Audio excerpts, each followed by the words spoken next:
Well, apparently I was wrong on AJ Henning returning to his home state and playing for the Illinois Fighting Illini. He has chosen a different school as he entered the transfer portal from Michigan. So I was wrong about that.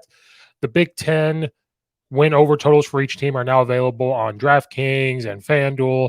And so we're going to discuss, are there any shockers for the total wins over under for any team? Is there any shockers or anyone that stick out to me or anybody else? So we're going to discuss that. And there was a cryptic tweet by Terrance Shannon Jr. for the Illinois Fighting Illini basketball team. We're going to play it and give the thoughts on what we think he meant by this tweet. Welcome back into the Coach Steve Show. Like and subscribe to the YouTube channel.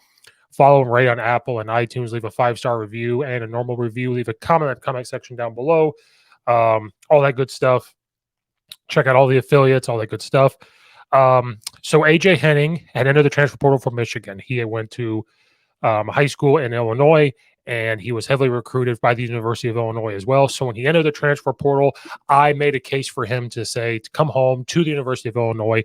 It would be a great fit. Go check out that video as to why he would be a great fit. I was half right. I said come back to his home state of Illinois and go to the University of Illinois, but he had chosen to go to a different school in the Big Ten as well, and he has decided to go to Northwestern.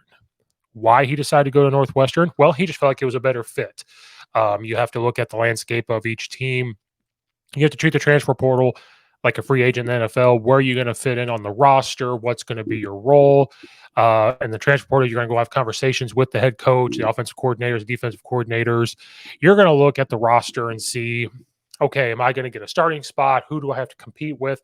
What could my role possibly be, especially when you're A.J. Henning, and at Michigan, you were used as a special teams guy, kick return guy. You got a couple catches, but you were mainly a special teams guy. And so the question is going to be, wherever he goes, was he going to be just or was he going to be a special teams guy? Was he just going to be a punt returner, kick returner? Was he going to be a gunner to go down and tackle? Or was he going to go to a place that he could possibly fit in as a wide receiver? Because if you're just going to be a special teams guy, you might as well just stay at Michigan, because that's where you would find your way onto the field. You would have an opportunity to play for a Big Ten title. You have the opportunity to beat Ohio State again, and you just went to the college football playoff. So you have those opportunities.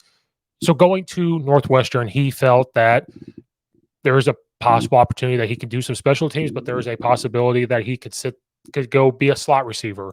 Northwestern had a couple guys, transfer out. They've had a couple guys transfer in, but he probably just felt like, hey, and the type of offense they do, they need some slot guys, they need some jet guys, they need, wing guys. I can be that person. I can also be a punt returner. I can do all these things. So he just felt like from an offense perspective and a personnel perspective, he had to look at it all and say, this is a better fit for me where I can get some catches. He'd be like a Devin Hester when he was with the Bears. Starts off as a special teams guy, and then they slowly start to put him as a wide receiver. Now, when you put him at wide receiver, it's going to scale back a little bit of the special teams, but this is what he felt like was possible.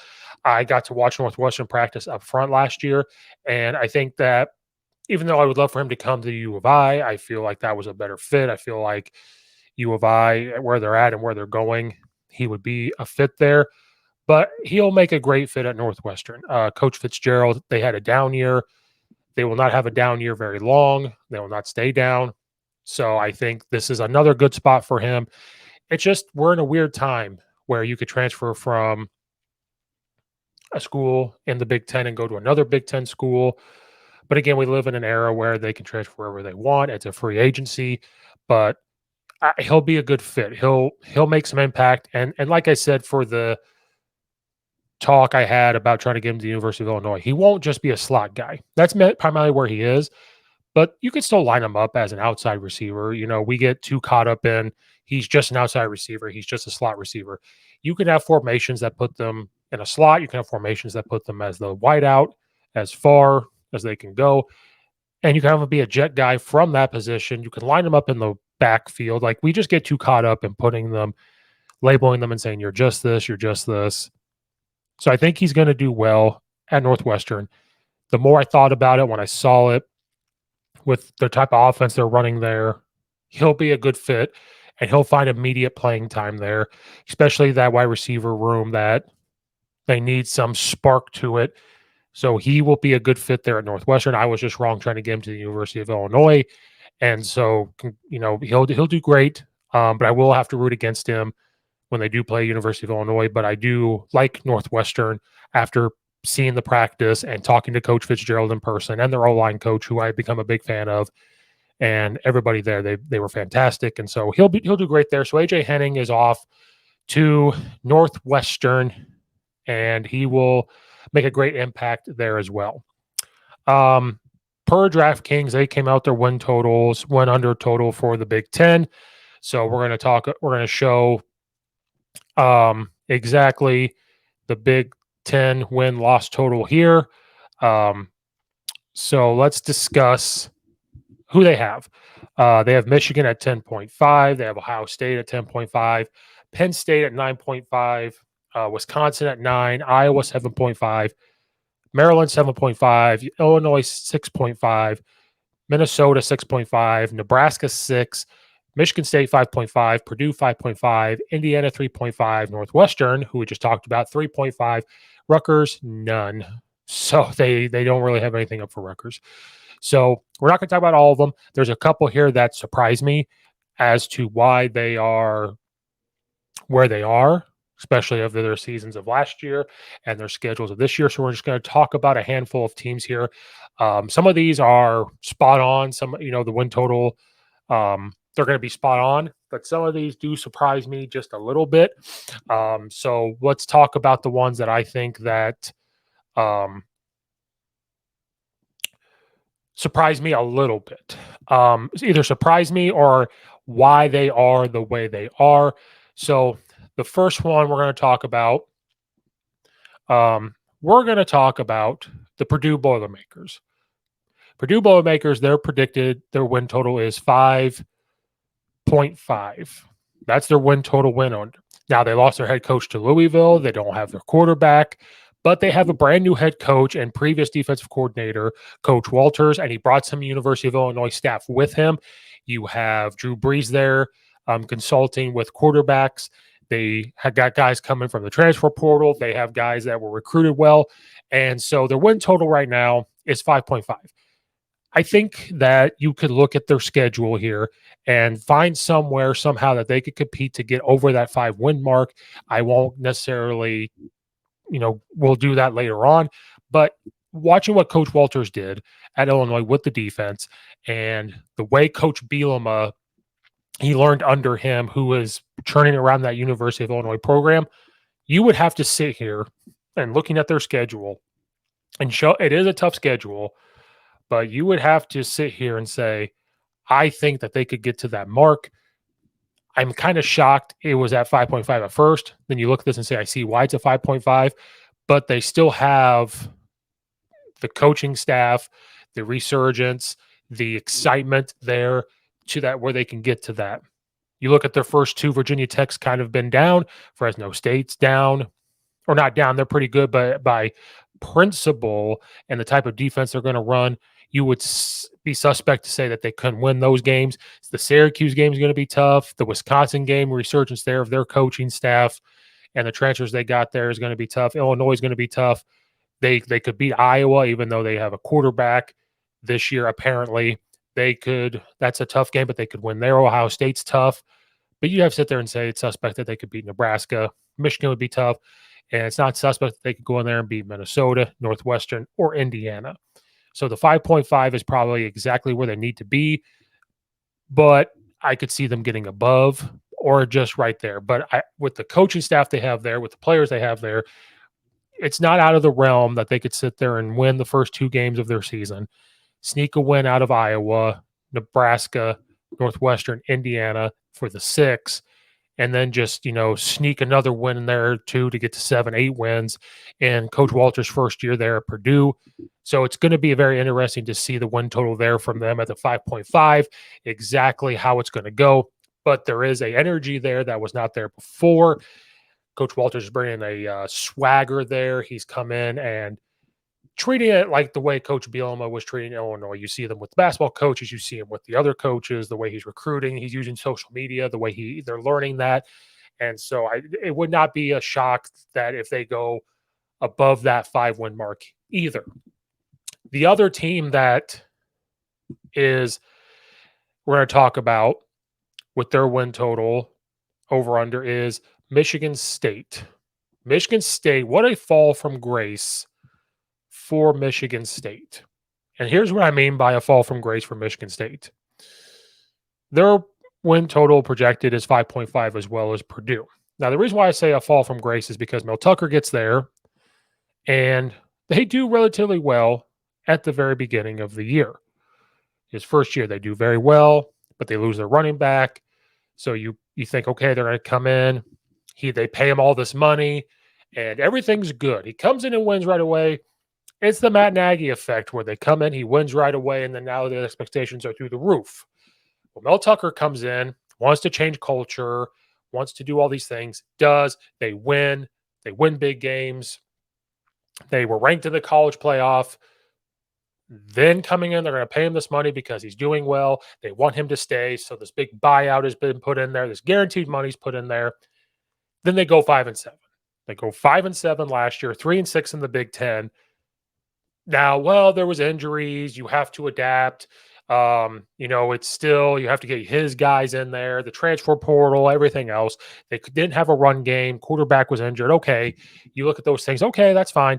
But then you have your best receiver this year into the transfer portal late, which then causes your quarterback to transfer out late. So now you're scrambling around trying to figure out your run game. You're scrambling trying to figure out who your quarterback's going to be, and you're scrambling to try to figure out who your wide receiver is going to be.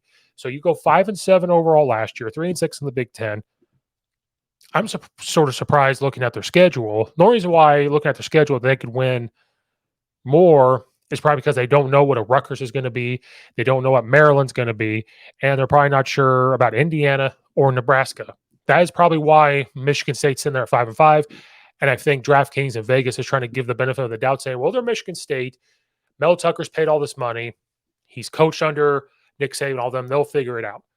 5.5, looking at the schedule, is kind of generous. It really is. Because if you look at their schedule, they open up against Central Michigan.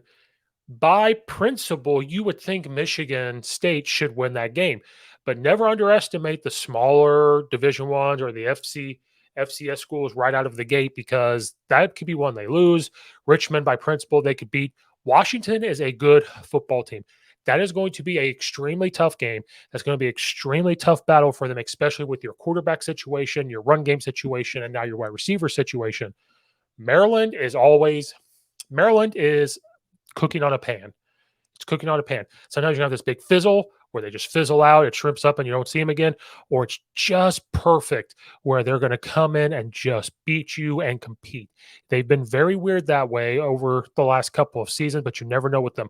Iowa is a toss-up. What kind of offense are they going to have this year? Are they going to have any type of offense this year whatsoever? Are they going to fizzle on offense, or is their defense going to step up and be just like they were last year to keep them in games? Rutgers, it's always a trap game because you kind of overlook Rutgers here and there, but it's very possible that they beat Rutgers there too. Michigan's going to be tough. Minnesota is always disciplined. You don't know what you're going to get out of Nebraska. Ohio State, they're not going to beat Ohio State. You don't know what you're going to get out of Indiana. And Penn State is poised to have another competitive year this year to try to get back to what they've been. So the 5.5, where do they get 5.5 wins? Maybe their first two. They can go on a 3-game losing streak, beat Rutgers. So there's 3. Are they trying to say they're going to beat Indiana and Nebraska for their 4th? Are they trying to say they're going to beat Minnesota, Nebraska, Indiana? Maybe they could have with Peyton Thorne there. Maybe they could have with all of their guys there and they have some type of run game going. I just don't see how they can even get to a 5.5 when you're looking at over-under. I don't see it. And we'll talk more as the season, in the summer and the fall camp. I just don't see it. So this would a fall from grace for Michigan State down here from what they were, winning a lot of games, being ranked in the college football playoff, slipping up there to get into the playoff. But man, what a fall from grace for Mel Tucker and the Michigan State Spartans. The last team we're going to talk about, and oh my gosh, what a big surprise that Coach Steve is going to talk about this team, is the University of Illinois. Their win total projections, more than Michigan State, they are sitting at a 6.5 wins. Now, Illinois last year, They didn't win as many games as they wanted. They let some games slip away.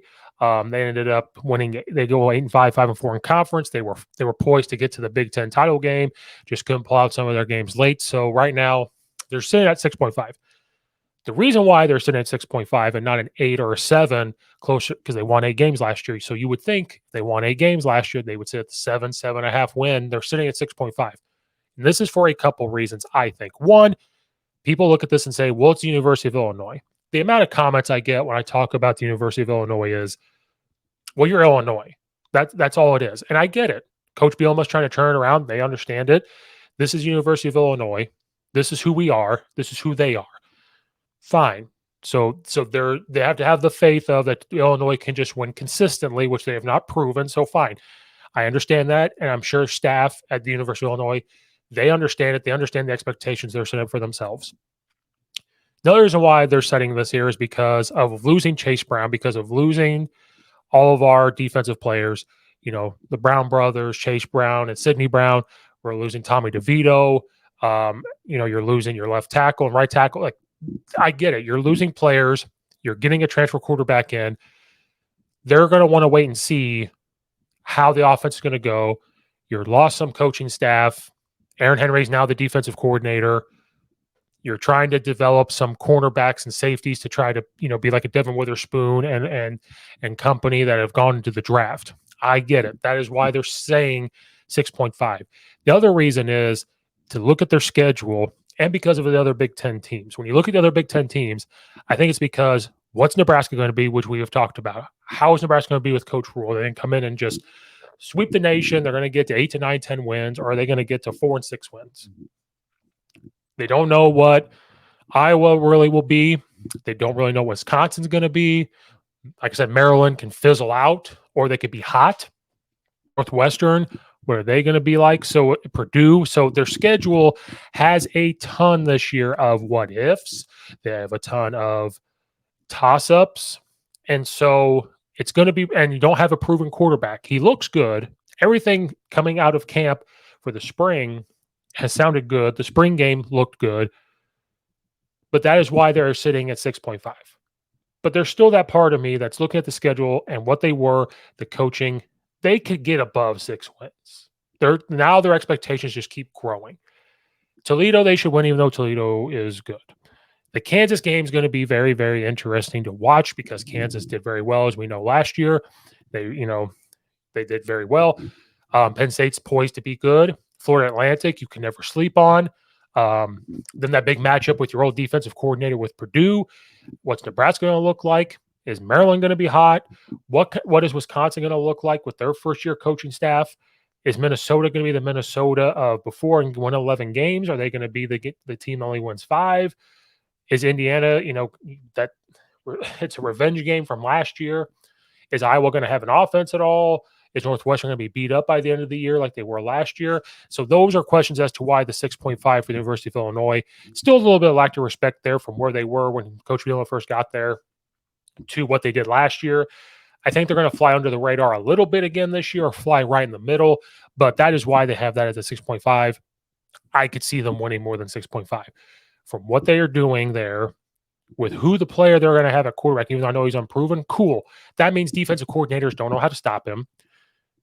No offense to Chase Brown. We are going to miss Chase Brown, but now you have multiple running backs you can use. Now the offense is going to look different, and if you have a guy that can throw it like a Tommy DeVito, and but can also move, the offense is going to look a little different. How their defense is going to look, well, you might see a little bit more zone. You might see matchup zone. You might see different zone blitzes, those type of things.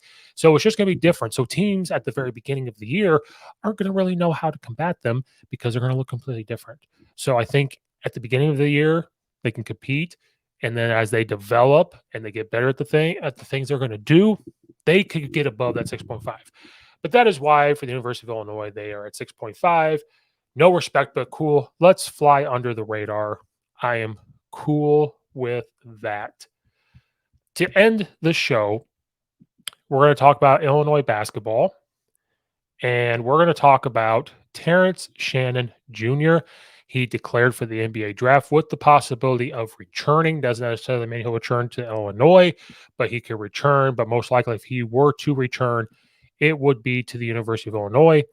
But we were just sitting and waiting, sitting and waiting. Well, then finally, he puts up this cryptic tweet. And so we will play it. You guys figure out for yourself what this cryptic thing means for me. So let's find out. What does it mean to you? Make it. They're already saying that you're not good enough. They already have a side conversation with side people saying you're not about what you say. Pros are wrong. Pros are wrong. Make them feel like they should stay quiet when they had the chance. Make them eat their words. There's a million people in this world, but you're not one of them. You're not one of them because you didn't come to play. You came to get your point across respectfully. Big dog. Turn them up. Yeah, that's right. Say less. Say less. Say less. Everyone is crowded in the house here and watch the Terrance Shannon Jr. Say less. Say less. Yeah. I ain't squashing JC can tell me to do it. I'ma tell them no. OGs get on the balls like they kill.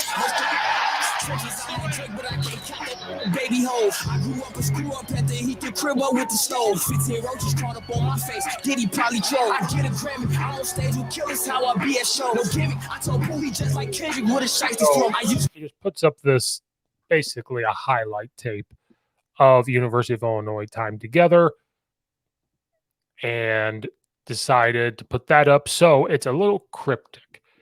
Does this mean he's coming back to the University of Illinois? Does this mean he just wanted to put up these highlights to help his NBA draft stock? Did he just put this up because he loved his time at the University of Illinois? I have no clue. I want you to comment what you think this means. Is he not ready for the NBA draft? Is his draft status not where he wants it to be? Is he looking at the roster and saying, if I come back and we get another point guard, we're going to make some noise at Illinois. I can be that leader and their scorer, and we do well, and my draft status is going to go up, up, up. I have no clue. I tweeted, I said, does this mean what I think it means? And I hope it does. I hope that this is just him flirting with the idea to come back, that maybe the NBA is not going to work out. Now we're going to wait for Coleman Hawkins to say something, even though I think he'll just continue on to the NBA draft. But Terrance Shannon Jr., what does this mean? Does this mean you're coming back to the University of Illinois? I hope so, even though I want you to do well in the NBA. I hope this means you're coming back. Please let us know what that means soon. That wraps up this episode of the Coach Steve Show. Like and subscribe to the YouTube channel. Follow and rate it on Apple and iTunes. Leave a comment in the comment section down below. Check out all the affiliates. Leave a 5-star review. All that good stuff.